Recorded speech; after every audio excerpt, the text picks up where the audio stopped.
Bonjour Monsieur le Président et merci d'avoir accepté cet entretien quelques jours après le retrait des États de l'AES et de la CEDEAO. Au cours de cet échange, nous allons évoquer certes la sortie du Mali, du Burkina Faso et du Niger de la CEDEAO, mais également nous allons aborder quelques sujets de l'actualité aussi bien au plan national qu'international. Et pour entamer cet entretien exclusif, cette première question, Monsieur le Président, le Burkina Faso, le Mali et le Niger ont pris le 28 janvier 2024 la décision historique de quitter la CEDEAO. Monsieur le Président, comment en sommes-nous arrivés à cette rupture avec notre désormais ancienne communauté? Bonjour, Monsieur Abdoulaye.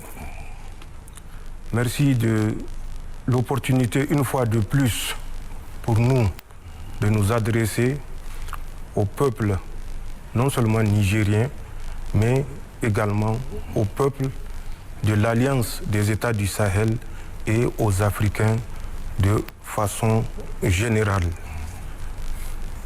Je profiterai de cette interview pour avoir une pensée pieuse envers nos martyrs. Les martyrs du terrorisme, le terrorisme qui n'est pas seulement celui que nous connaissons avec des armes sur les terrains qui tuent des militaires comme des civils, mais le terrorisme des organisations également et des États étrangers. Nous avons une pensée pieuse envers ces martyrs, qu'ils soient civils ou militaires. Les martyrs du Niger, le martyr de l'Alliance des États du Sahel. Qu'Allah subhanahu wa ta'ala les accueille dans son paradis Firdaus et qu'il leur accorde sa rahma. Pour répondre à votre question, il est important de rappeler, car comme dit le Coran, le rappel sauve l'âme. C'est quoi la CEDEAO? Ou c'était quoi la CEDEAO? Parce que pour nous, à partir d'une certaine date, la CEDEAO avait cessé d'exister.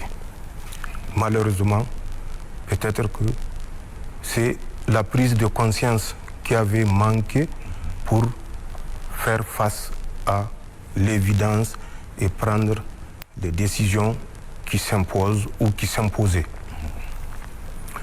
Nous avons quitté la CEDEAO parce que la CEDEAO ou la CEDEAO entre parenthèses n'était plus la CEDEAO des pères fondateurs.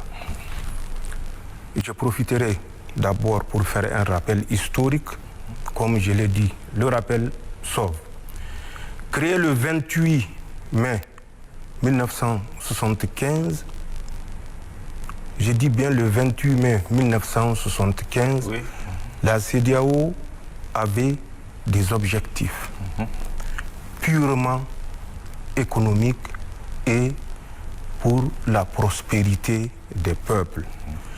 La CEDEAO avait des principes fondamentaux dont je citerai quelques-uns, notamment l'égalité et l'indépendance des États membres, la solidarité et l'autosuffisance collective, la non-agression, le droit de l'homme, entre autres.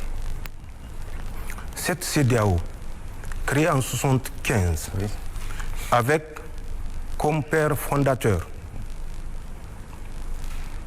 le Niger, le Mali, le Burkina Faso, le Togo, le Bénin, le Nigeria.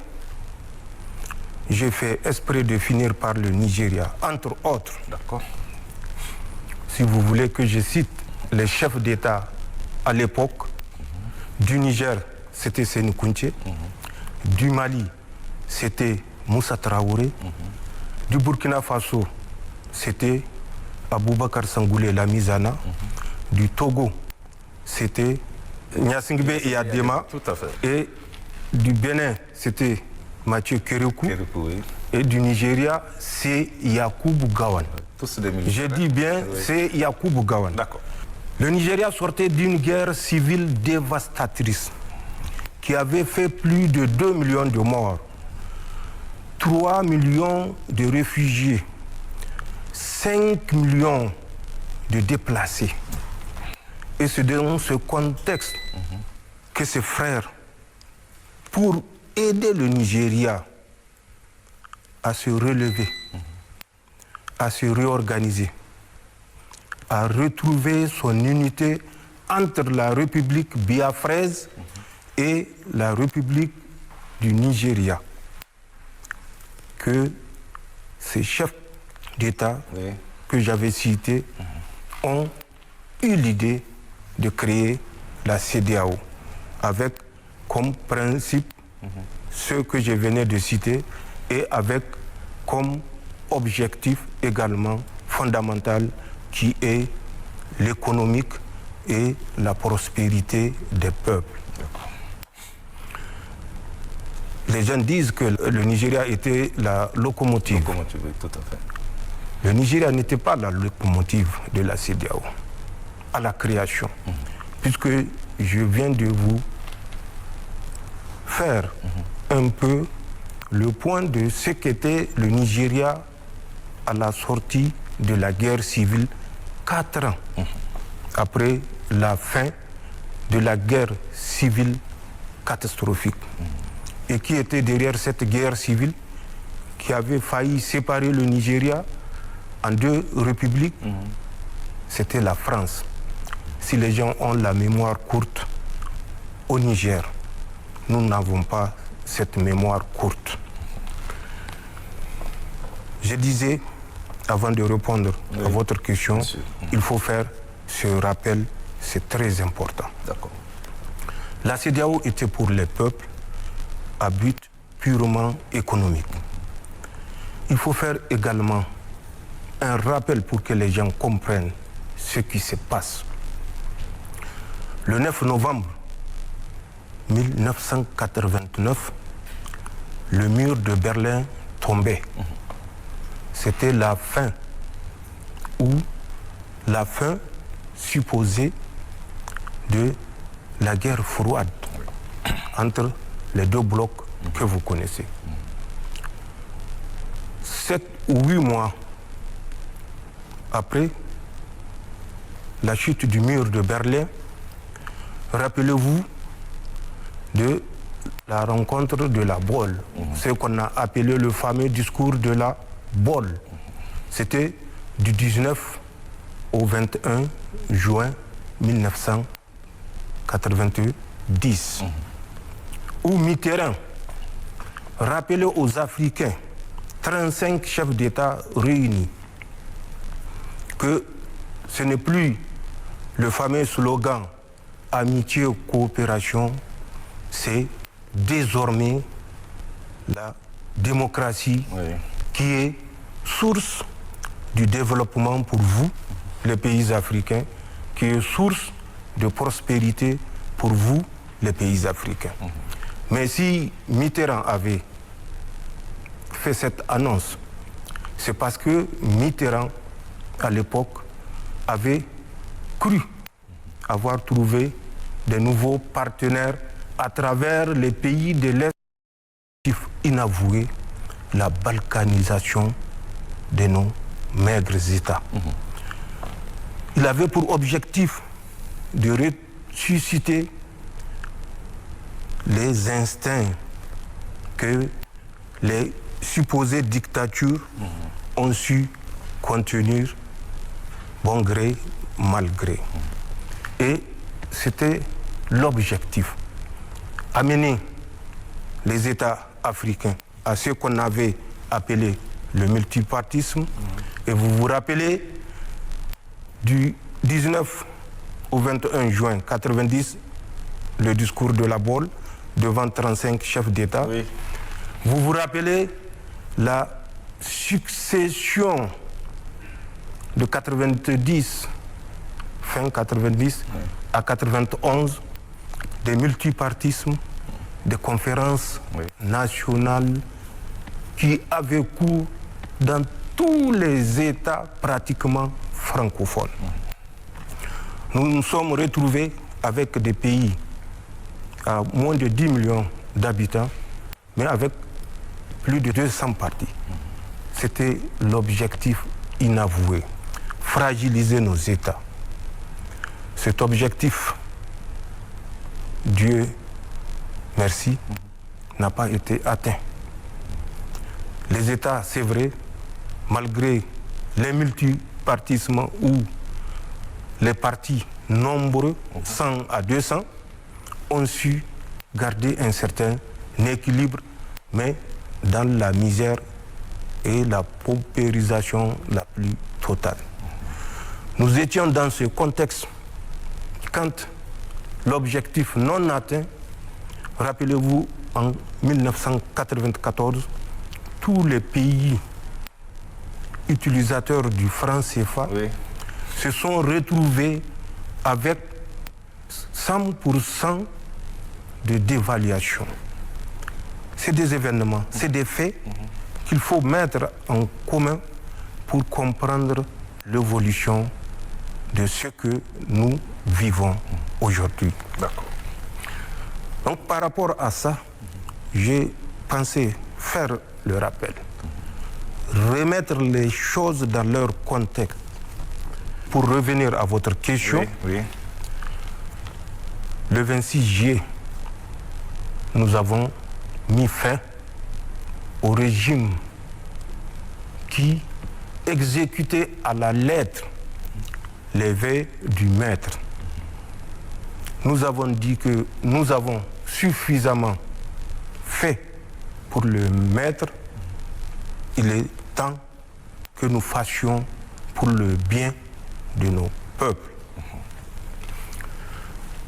La France, toujours à son habitude, avait utilisé des pays africains, précisément certains pays de la CEDEAO, pour initier une agression, une guerre, pour soi-disant rétablir Bazoum au pouvoir.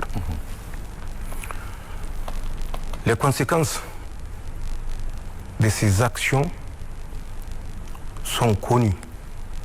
C'était le 30 juillet, la rencontre d'Abuja, où il a été décidé, 4 jours après le coup d'État, sans consultation aucune et contrairement aux règles de la CEDEAO, il a été question de mettre un embargo total au peuple nigérien.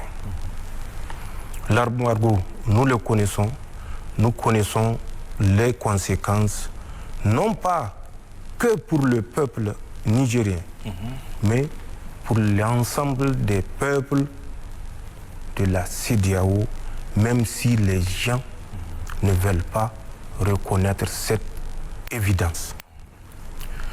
Nous avons passé par toutes les phases pour que l'embargo soit levé, pour renouer le dialogue qui devait être la première étape qui correspond à l'un des principes de la CEDEAO. Vous avez vu les va-et-vient des délégations de la CEDEAO, des chefs traditionnels et de toute autre autorité pour renouer le dialogue. Les sacrifices que nous avons consentis, non seulement en termes de durée de la transition, en termes de chronogramme de la transition, même si certains l'ignorent, mais que eux, ceux qui étaient venus vers nous, au nom de la CEDEAO ou au nom de leur propre pays ou à leur propre initiative, savaient les sacrifices que nous avons consentis pour que cette souffrance à laquelle aujourd'hui le 28 juillet, 2 jours après le coup d'État, j'avais ordonné de libérer la famille de Bazoum. C'est lui-même qui a demandé que sa famille reste avec lui, et je l'ai dit lors de notre dernière rencontre. Nous avons accepté la durée de la transition. Et vous vous rappelez, le 8 décembre, 2 jours avant la rencontre du 10 décembre à Abuja, oui, j'étais au Togo, à Lomé. Au cours de l'entretien avec son Excellence Faure, j'avais dit que le Niger est disposé à toute durée qu'il juge être la durée qui permettra de lever l'embargo sur notre pays. Et vous vous rappelez, à l'issue de cette rencontre et avant cette rencontre, le président Macron était sorti 3 semaines avant pour dire que l'embargo contre le Niger ne sera pas levé tant que Bazoum sera otage de la junte. Pour nous, et dès lors, et je l'ai dit lors de notre entretien, puisque à l'issue de la rencontre, c'était la principale condition des États marionnettes de la CEDEAO. Libérer Bazoum ou rien. Vous vous rappelez, le ministre des Affaires étrangères du Nigeria était parti à Londres pour le dire sur les ondes de la BBC que s'ils veulent qu'on lève l'embargo, ils n'ont qu'à libérer. Ils n'ont pas d'autre choix que de libérer Bazoum. Mais je rappelle que Youssouf Tamatougan ne décide pas de la politique ou de la diplomatie du Niger. Le ministre des Affaires étrangères du Nigeria et non du Niger. Il n'est pas ministre des Affaires étrangères de la CEDEAO. Et il ne peut, avec le sens de la modestie, de la courtoisie, décider de ce qui doit être appliqué au peuple nigérien. Pour répondre exactement à votre question, oui, Monsieur le Président. 3 raisons nous ont amenés à quitter la CEDEAO. D'accord. 3 raisons. La première raison, elle est sécuritaire. La CEDEAO menaçait le Niger d'une agression militaire, armée.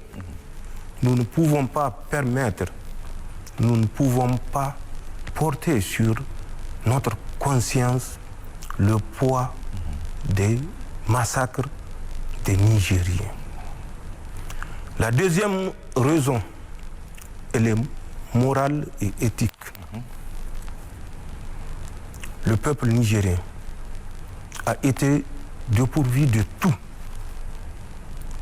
Les produits pharmaceutiques, le minimum vital, l'énergie électrique. Saurions-nous continuer à accepter que des Nigériens meurent parce que nous sommes dans une organisation qui ne correspond plus à la réalité depuis 1991, quand on avait introduit un chapitre le 6 juillet exactement, qu'ils ont appelé la déclaration des principes politiques.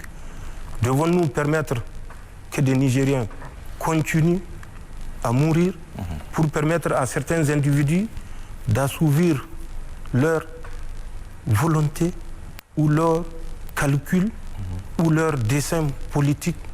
Non. Donc, c'est cette deuxième raison éthique et morale qui nous a conduit à ce que nous avons fait dans le cadre de l'AES. Et la troisième et dernière raison est d'ordre économique, puisque c'était la volonté des pères fondateurs.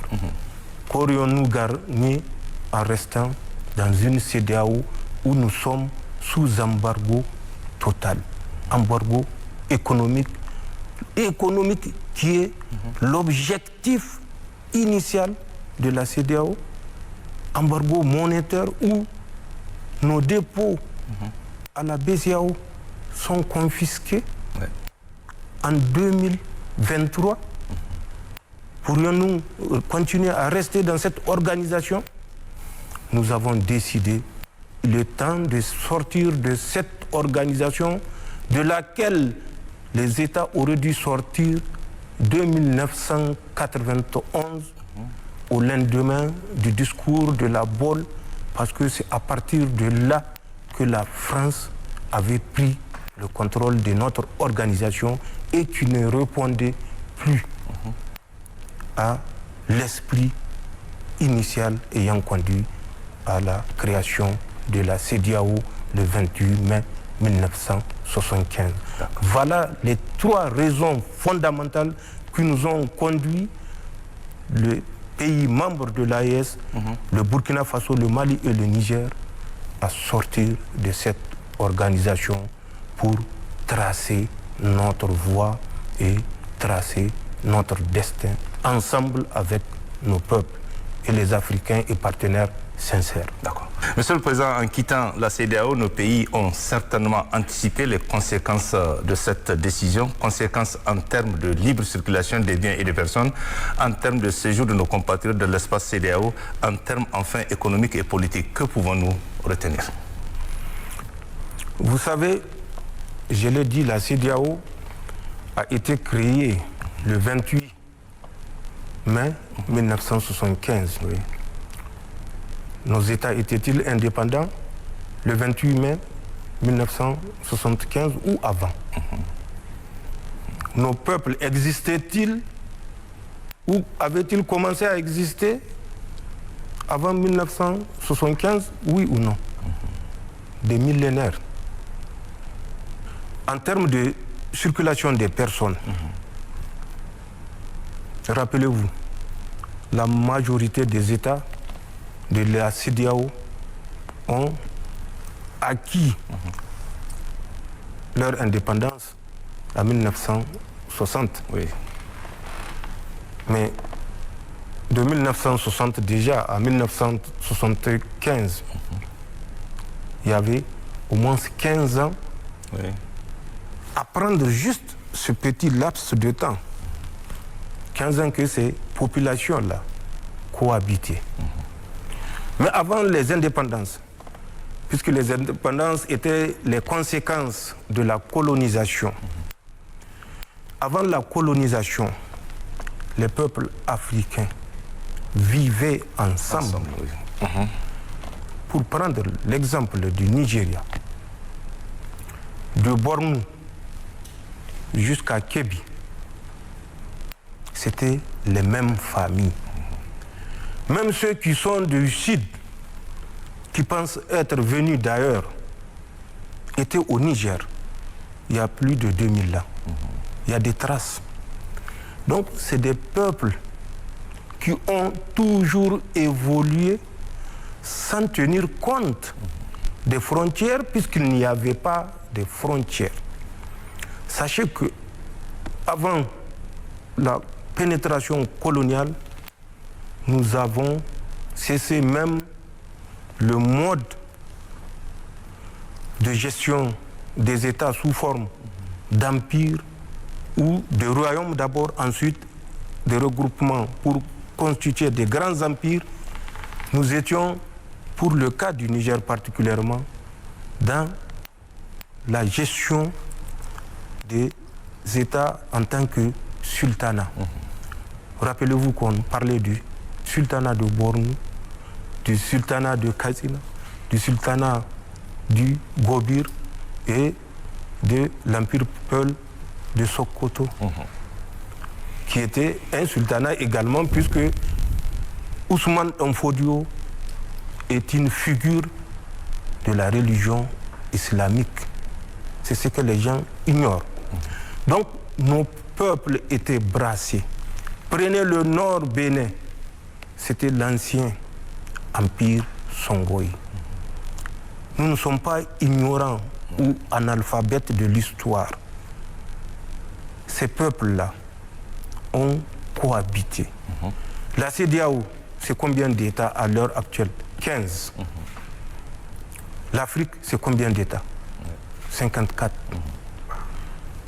N'y a-t-il pas de Nigériens dans les autres pays de l'Afrique? Comment est-ce qu'ils vivent? Ne se déplacent-ils pas?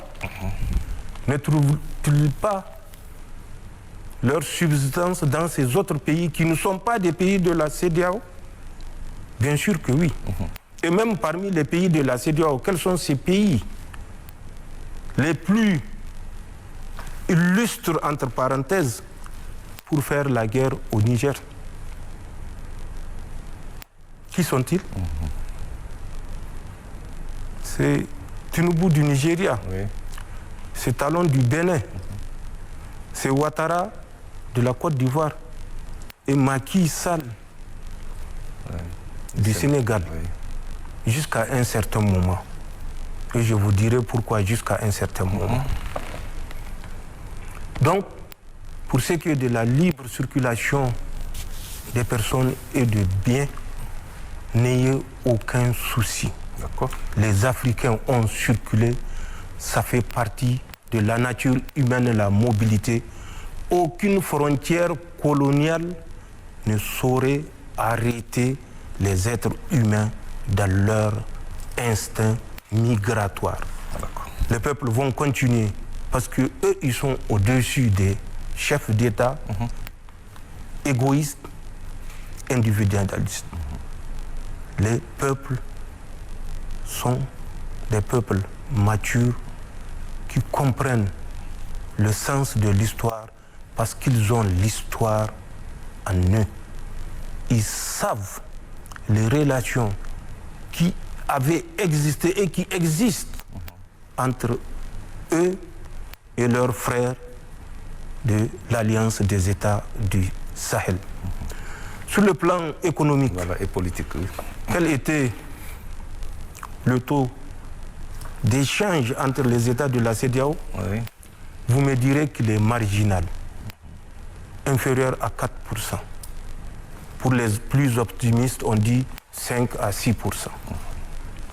Dites-moi un seul pays de la CEDEAO qui n'importe pas le minimum qui est l'alimentation. Un seul État. Il suffit que l'Inde décide de ne plus permettre l'exportation du riz.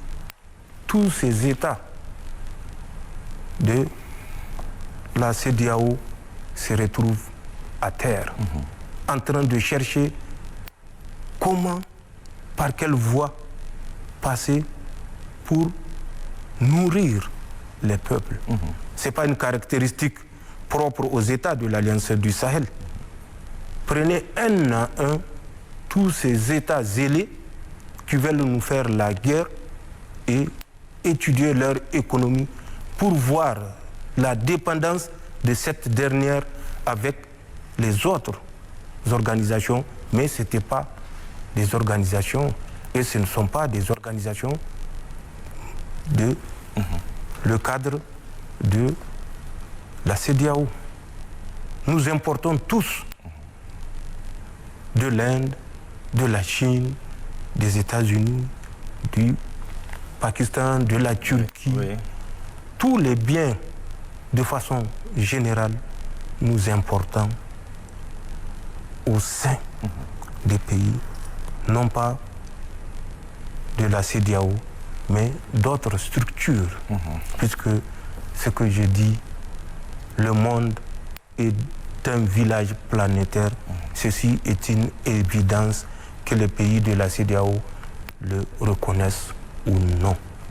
Pour ce qui est du domaine politique, rassurez-vous que à travers l'Alliance des États du Sahel, que les gens semblent mépriser, ridiculiser, jusqu'à considérer que c'est une alliance fantôme. Mais comment est-ce qu'ils ont su que c'est une alliance fantôme? S'ils ne l'avaient pas vu, c'est une alliance, elle est physique. Et le physique, le réel, ne saurait être fantôme. D'accord. Ce sont les fantômes qui voient les fantômes. D'accord. Les humains voient les humains. Les humains peuvent à la limite voir les fantômes, mais ça, c'est Dieu qui décide. D'accord. Mais rassurez-vous, dans le domaine politique, personne n'utilisera le Niger ou l'Alliance des États du Sahel pour assouvir ses desseins personnels. Rassurez-vous, nous pouvons avoir une assise populaire à travers la martyrisation du peuple nigérien. Mais martyriser le peuple nigérien, c'est martyriser le peuple frère du Nigeria. Et je reste convaincu que le peuple frère du Nigeria ne laissera pas passer. Talon veut avoir un deuxième ou troisième mandat à travers sa rigueur ou son zèle vis-à-vis de l'AES ou du Niger, particulièrement en fermant la frontière sous l'injonction du maître. Mais Talon, qu'il se détrompe. S'il doit servir le peuple béninois, qu'il le serve. Et c'est à travers ça que le peuple béninois décidera de lui accorder un troisième mandat s'il juge que ce qu'il a fait jusqu'ici mérite un troisième mandat. Ouattara veut passer la main ou faire un quatrième mandat. À travers ça, il faut qu'il prouve au maître qu'il est digne de confiance. Le Niger est un pays indépendant. Le Niger, c'est un pays des royaumes, d'empires et de sultanats, je l'ai dit, il y a des milliers d'années. Ce n'est pas à travers le Niger que les gens vont assouvir leur destin politique. Macky Sall voulait un troisième mandat. Le peuple sénégalais avait montré une fois de plus sa maturité politique pour dire qu'il n'y aura pas de troisième mandat. Nous n'avons pas la mémoire courte. Même si nous ne sommes pas au Sénégal, nous suivons l'évolution. Face à l'évidence, Macky Sall a abandonné cette velléité de s'octroyer un troisième mandat. Et à contre-cœur, permis que les listes soient ouvertes, permis que des candidats soient retenus et fixer les élections pour quand? Vous vous rappelez la date? Tout à fait. 25. Voilà. Et vous vous rappelez la sortie il y a moins d'une semaine? Et qu'est-ce qu'il en est? Le report. Où en sommes-nous? Voilà. Mais entre-temps, il avait adouci ses positions quand les perspectives pouvant conduire au troisième mandat se sont évanouies à travers la mobilisation du peuple sénégalais. Donc, rassurez-vous que les pays de l'Alliance des États du Sahel savent quelles sont leurs priorités et c'est des priorités pour les biens de leur peuple sans calcul, sans velléité quelconque d'abuser ou de profiter de l'adhésion des peuples. Voilà ce que je peux vous répondre par rapport à cette libre circulation des personnes et des biens, par rapport au caractère économique et politique. Monsieur le Président, enfin sur le sujet de la CEDEAO, maintenant que nous avons quitté cette organisation, quelles perspectives s'offrent vraiment à nous? Mais nos perspectives ne peuvent être que meilleures. Qu'aurions-nous gagné en restant dans la CEDEAO? J'ai fait le rappel. Les causes profondes inavouées qui ont conduit nos États dans la situation où nous nous sommes retrouvés, avec un terrorisme activé, d'abord importé, activé et manipulant. et manipulés. Nous connaissons qui sont derrière ces mouvements terroristes, que ce soit les terroristes qui sont sur le terrain avec des armes et que ce soit les États terroristes qui veulent, comme je viens de le dire, atteindre des objectifs multiples à travers ce qu'ils ont fait au pays de l'Alliance des États du Sahel. Nous sommes une alliance qui a une vision claire. Nous avons quitté la CEDEAO, ce n'est pas sous un coup de tête. Nous avons quitté la CEDEAO pour renforcer cette alliance parce que nous avons une vision claire de ce qui peut conduire nos peuples vers la prospérité à laquelle ils ont toujours espéré que les leaders les conduisent.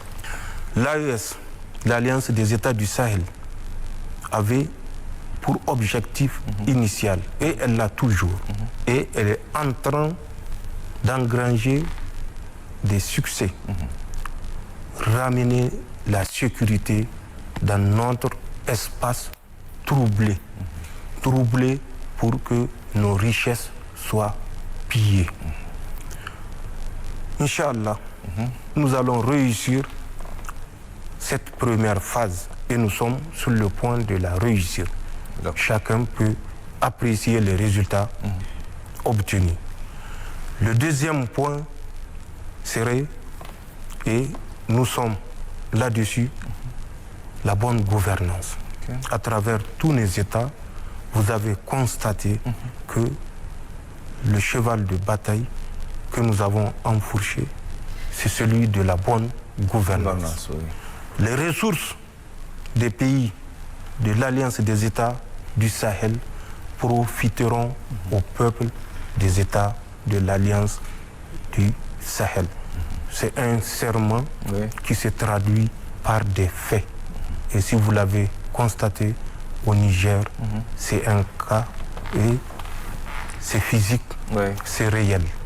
Au Burkina comme au Mali également, c'est physique et c'est réel.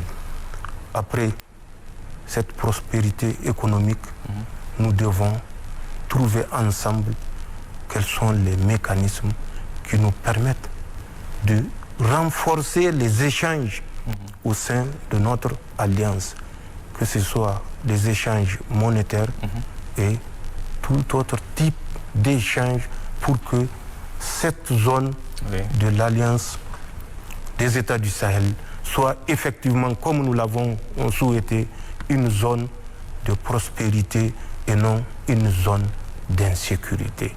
C'est des étapes qui conduiront à une véritable intégration politique débarrassée de toute menace d'un État envers un autre. Voilà en quelques mots ce que nous pensons mettre en place pour pallier notre sortie de la CEDEAO est dramatique ou chaotique. Il n'y aura pas de chaos. Les pays de l'Alliance du Sahel seront prospères, Inch'Allah. Et ceci est inévitable. Monsieur le Président, après la CEDEAO, les Nigériens s'interrogent de plus en plus sur l'intérêt de notre maintien au sein de l'Union économique et monétaire ouest-africaine, UMOA, organisation qui a durement sanctionné nos États. Allons-nous bientôt sortir de cette organisation également? Allons-nous enfin avoir notre propre monnaie qui est tant attendue par nos peuples, Monsieur le Président? Chaque chose a son temps. Je l'ai dit, nos États auraient dû sortir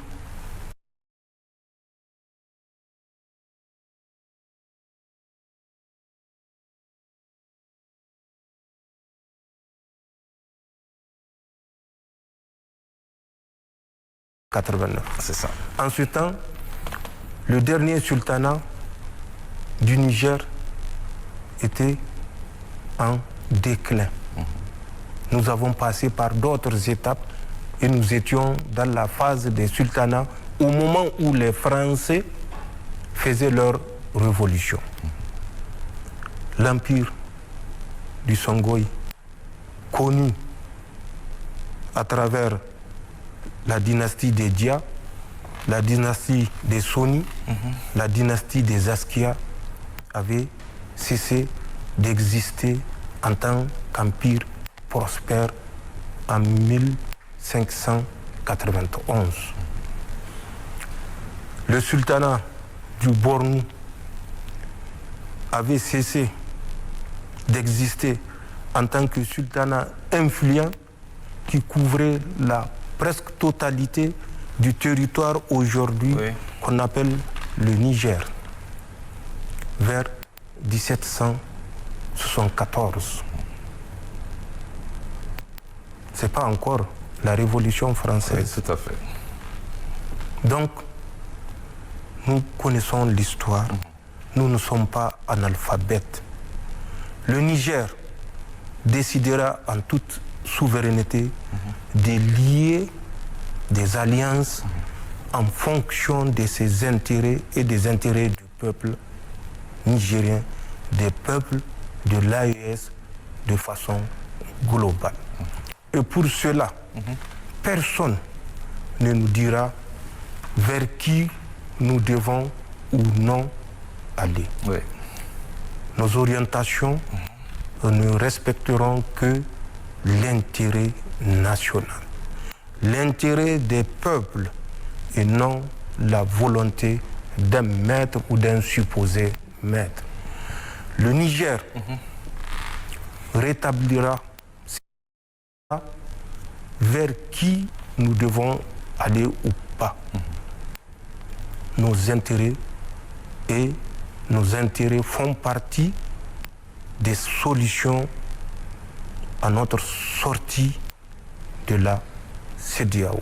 Parce que nos intérêts ont cessé d'être pris en compte au sein de la CEDEAO. Nous avons quitté la CEDEAO.